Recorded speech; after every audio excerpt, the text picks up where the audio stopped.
Good morning. আশা করি তোমরা ভালো আছো, আমিও ভালো আছি। ম্যাঙ্গো ম্যানিয়া, অনেকগুলোই পাকা আম জমে গেছে, তো এগুলো এরকমভাবে পাল্পটাকে বার করে নেওয়া হচ্ছে। এরপর এটা দিয়ে পাকা আমের আমসত্ত্ব বানাবো। আমগুলো যেহেতু কংক্রিটের উপরে পড়ে, এগুলো এরকমভাবে ফেটে যায়। আমের পাল্পটা মিক্সিতে দিয়ে ওটাকে খুব ভালো করে ব্লেন্ড করে নিতে হবে, যতটা ভালো করে পসিবল। এগুলো সব বাড়িরই আম আমাদের, আর মিষ্টি আম। এটা এই ম্যাঙ্গো পাল্পটা কড়াইয়ের মধ্যে দিয়ে এটাকে নাড়তে হবে। এটার মধ্যে কিন্তু আমি চিনিও দিয়ে দিয়েছি। এটাকে এরপর ভালো করে ফোটাতে হবে। আঁচ কম করে ফোটালেই ভালো, যাতে নিচে লেগে না যায়, কিংবা কন্টিনিউয়াসলি যদি কেউ চালাতে পারে তাহলে ওটা গ্যাসটা একটু জোরে রাখলেও কোনো অসুবিধা নেই। তারপর এটা অ্যাটলিস্ট 30 মিনিটস তো ফোটাতেই হবে। এটা অনেকটা বেশি ছিল না, সেই জন্য আমি এটাকে দুটো ভাগে ভাগ করে নিয়েছিলাম। এটা ফোটাতে ফোটাতে কালারটাও একটু চেঞ্জ হবে। দেখো একটু ডিপ হয়ে গেছে কালারটা। আর এই যে এরকম ফুটফুট ফুটফুট করছে, আর বাইরের দিকে যখন একটা এরকম শুকনো একটা ব্যাপার আসছে না, একটা পাপড়ির মতো হয়ে যাচ্ছে, তার মানে এটা হয়ে গেছে। এটা একটু ধৈর্যের ব্যাপার, না হলে এটার মধ্যে এমন বিরাট কোনো একটা ব্যাপার নেই। এরপর এটাকে এরকম প্লেটের মধ্যে দিয়ে যতটা ইভেনলি পারা যাবে ওটাকে স্প্রেড করে দিতে হবে। যদি এটা ভোর ভোর সকাল সকাল করে নিতে পারা যায়, তাহলে রোদ্রের মধ্যে সকালেই এটা সব থেকে ভালো, এবং রোদ্রে এটা পরে শুকাতেই হবে। আমার রাত হয়ে গেছিল, সেই জন্যে এই যে দেখো আমি মশারির ভেতরে দিয়ে এটা ফ্যান চালিয়ে রেখে দিয়েছিলাম, যাতে কিছুটা অন্তত পক্ষে শুকিয়ে যায়। তাহলে যেটা সারফেস ময়েশ্চার থাকে ওটা পুরো শুকিয়ে যাবে রাত্রের মধ্যেই ফ্যানের হাওয়ায়, আর সকালবেলাতে রোদে দিলে ওটা আরও ভালো করে ড্রাই হয়ে যাবে। এই যে আমসত্ত্বটা দেখায়, রোদ্রে দেওয়া আছে। এটাতে একটা পাতলা কাপড় বা একটা মশারি ঢাকা দিয়ে দিলে ভালো হয়। এটা আমি ফার্স্ট টাইম বানালাম, আর দেখো কি সুন্দর উঠছে। আর টেক্সচারটাও একদম আমরা যেটা কিনি না বাজার থেকে, একদম সেরকম হয়েছে। আমার তো ভালোই লাগলো যে সাকসেসফুলি বানাতে পারলাম পাকা আমের আমসত্ত্ব। কাঁচা আমেরটা তো ভালোই হয়েছিল, কিন্তু এটা আরও ভালো হয়েছে, কেন কি এটা মিষ্টিও হয়েছে, আর এটা একদম পাতলা করে করেছিলাম আমি, একদম পাতলা, যতটা পাতলা পসিবল। এটাকে পিস পিস করে কেটে একদম এরকমভাবে রোল করে নিলাম। যে টিফিন বক্সে এগুলো স্টোর করা হবে, টিফিন বক্সটা ভালো করে ধুয়ে শুকিয়ে নিয়ে তারপরে রাখলে ভালো। আমি ফ্রিজে রেখে দিয়েছি টিফিন বক্সে করে। এটা অবশ্যই বানিও, আর বানালে অবশ্যই আমায় জানিও। এটা একটা পাখির বাসা মনে হচ্ছে, পড়ে গেছে। আমি চান্দ্রা যাচ্ছি। আজ হঠাৎ সকালে পুনুদিকে ফোন করেছিলাম, তো কাঞ্চনও বললো যে আজ এখানে তোরা চলে আয়, সবাই আসবে, মুনুদি, রিয়ান সবাই আসবে। জয় বজরংবলী। তাহলে ভালো লাগবে সবাই একসাথে। আমরাও বেরিয়ে পড়লাম। এমনিতেও চান্দ্রা যাওয়ার বাহানা তো আমি বরাবরই খুঁজতেই থাকতাম। আপনি খুশি হবেন বাচ্চাগুলোকে দেখে। কেন? বাচ্চাগুলো পড়াশোনা করছে, ম্যাথস করছে নাকি? ম্যাথস করছে।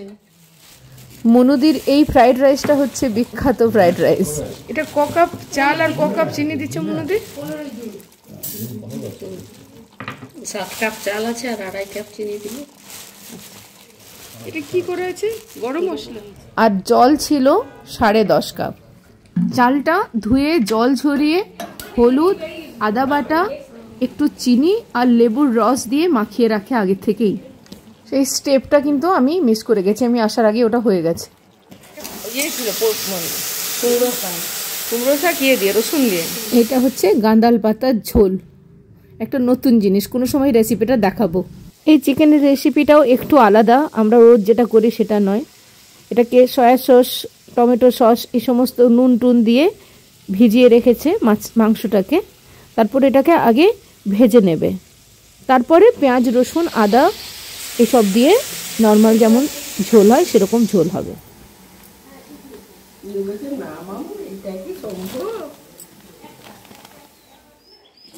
এই হচ্ছে দুগাইয়ের বউ। দুগাই মানে আমার পিসিমার সব থেকে বড় কম্প্যানিয়ন। এটা ওই খোসাটাকে ছাড়ানো হচ্ছে, তারপরে ওটা ইউজ করা হয়। আমার দিকে দেখো একবার। হ্যাঁ ঠিক আছে। মাংসের ভিডিওটা তুলতেই যাব, তারপরেই ফ্রেমে চলে আসলো এই গোলাপ খাস আম। বাস ওটাতেই সব অ্যাটেনশনটা ডাইভার্ট হয়ে গেল। একবার যাচ্ছি বাগানে দেখতে কি আছে কি না আছে। এটা খামার, এখানে ধান ঝাড়াই এসব কাজ হয়। এই পেয়ারা গাছটাতে ছোটোবেলায় কত যে পেয়ারা খেয়েছি। আর এই যে ভেতরের দিকে এখানে কিছু না আম গাছ, বেল গাছ, এইসব কিছু না কিছু আছে আর কি।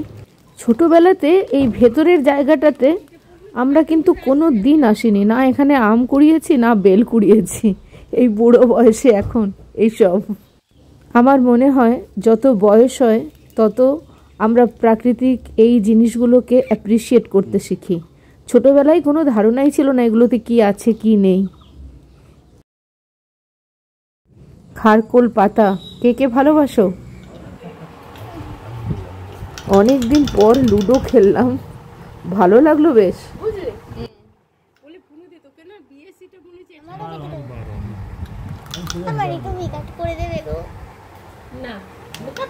কাটফাট জানি না তো, যদি বলিস চেষ্টা করে দেখতে পারি।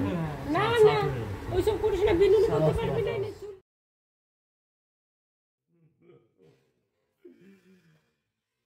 এই যে আমাদের খাওয়া দাওয়ার একটা ওভারভিউ। বাস খাওয়ার পরেই একটা ভালো ঘুম। ঘুম থেকে উঠেই দেখি মুনুদির মাখন তোলা চলছে।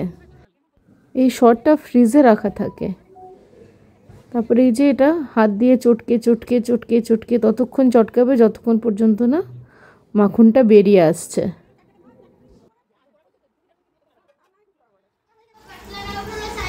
এটা মাখনটা যখন বেরিয়ে আসে তখন এটার মধ্যে জল দিয়ে দিতে হয়, তাহলে যে জলটা বেঁচে থাকবে মাখনটা তো ছেঁকে তুলে নেবে, ওই জলটা হয়ে যায় বাটার মিল্ক। আর শটটা যখন জমানো হয় তখন ওটার মধ্যে একটুখানি দইয়ের সাজা দিয়ে রাখে, তাহলেই ওটা এই ঘোলের যে টেস্টটা ওটা ভালো হয়।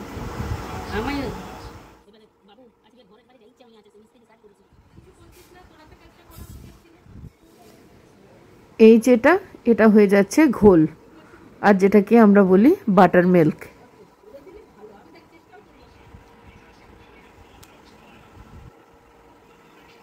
এই ফ্রেশ হোয়াইট মাখনটা খেতেও ভীষণ ভালো লাগে, কিন্তু এটা এখন ঘি হবে। এটা আগুনে গরম করে বেশ কিছুক্ষণ ফোটালেই ধীরে ধীরে ঘি তৈরি হবে। নিচে যেটা রেসিডিউ থেকে যায় ওটা খুব বেশি না পুড়ে গেলে ওটা খেতেও ভালো লাগে। ওটাকে আমাদের এখানে ভাষাতে বলা হয় ঘি দাঁড়া। আমি জানি না তোমরা কে কি বলো এটাকে। ঘিটা একটু ঠান্ডা হলে ছেঁকে নিতে হবে। সিদ্ধার্থদা এখানে গাঁদা গাছগুলো লাগিয়ে দিল। এইটি ঋদ্ধি, কাঞ্চনের মেয়ে। ও ব্যাগ বানাচ্ছে আর তার সাথে সাথে খেলা দেখছে। হাতের লেখা প্র্যাকটিস। সিদ্ধার্থদার হাতের লেখা কিন্তু ভীষণ সুন্দর, এগুলো প্রচুর লেখা। এবার আমরা বাড়ি ফিরব, তার আগে প্রচুর ঋদ্ধির একটা গান তোমাদের শুনিয়ে দিই।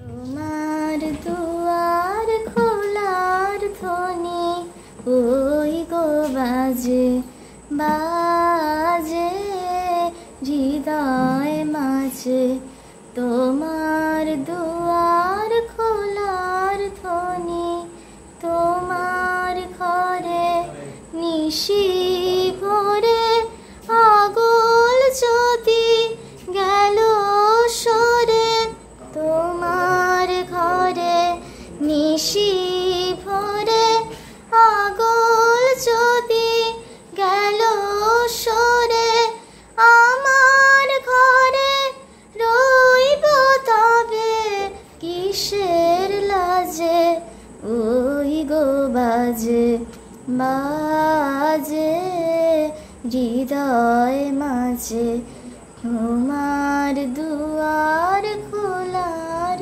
ধ্বনি অনেক বলা বলে সে মিথ্যা বলা, অনেক চলা চলেছি সে মিথ্যা চলা, অনেক বলা বলেছি সে মিথ্যা বলা, অনেক চলা চলেছি সে মিথ্যা চলা। আজ যেন সব পথের শেষে তোমার দ্বারে দাঁড়াই এসে, আজ যেন সব পথের শেষে তোমার দ্বারে দাঁড়াই এসে, ভুলিয়ে কেন নেয় না মোরে আপন কাজে, ওই গো বাজে বাজে হৃদয় মাঝে তোমার দুয়ার খোলার ধ্বনি। খুব ভালো, দারুণ, খুব সুন্দর। তোমাদের কেমন লাগলো অবশ্যই জানিও। জয় বজরংবলী। আজকের মতো এখানেই, ভালো থেকো সবাই, আবার দেখা হবে।